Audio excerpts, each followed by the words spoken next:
ശിശുക്ഷേമ സമിതിയിൽ 2.5 വയസ്സുകാരിക്ക് മർദ്ദനമേറ്റ സംഭവത്തിൽ അന്വേഷണം ഇഴഞ്ഞു നീങ്ങുന്നു. അറസ്റ്റ് ചെയ്ത് ദിവസങ്ങൾ പിന്നിടുമ്പോഴും പ്രതികളെ കസ്റ്റഡിയിൽ വാങ്ങാതെ പോലീസ്. കേസിൽ പ്രതികളെ രക്ഷിക്കാൻ നീക്കം നടക്കുന്നതായും ആരോപണമുണ്ട്. പ്രതികളെ അറസ്റ്റ് ചെയ്ത ദിവസങ്ങൾ പിന്നിടുമ്പോഴും കസ്റ്റഡിയിൽ വാങ്ങാനോ അന്വേഷണം നടത്തുവാനോ പോലീസ് തയ്യാറായിട്ടില്ല.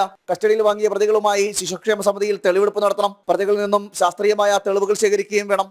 നഖം, മുടി എന്നിവയെല്ലാമാണ് ശാസ്ത്രീയമായി ശേഖരിക്കാനുള്ളത്. അതോടൊപ്പം പ്രതികളിൽ നിന്ന് കൂടുതൽ വിവരങ്ങൾ ചോദിച്ചറിയാനുമുണ്ട്. എന്നാൽ ഇതെല്ലാം പ്രതികളെ കസ്റ്റഡി വാങ്ങിയെങ്കിൽ മാത്രമേ സാധ്യമാവുകയുള്ളൂ. നിലവിൽ അന്വേഷണ ചുമതല വഹിക്കുന്ന ഉദ്യോഗസ്ഥൻ അവധിയിൽ പോയതാണ് കസ്റ്റഡിയിൽ വാങ്ങാൻ കാലതാമസം നേരിടുന്നത് എന്നാണ് പോലീസ് പറയുന്നത്. കേസിൽ പ്രതികളെ സംരക്ഷിക്കാനുള്ള നീക്കങ്ങൾ നടക്കുന്നതായാണ് സൂചന. അതിന്റെ ഭാഗമായാണ് അന്വേഷണം വൈകിപ്പിക്കുന്നത് എന്നും വിമർശനമുണ്ട്.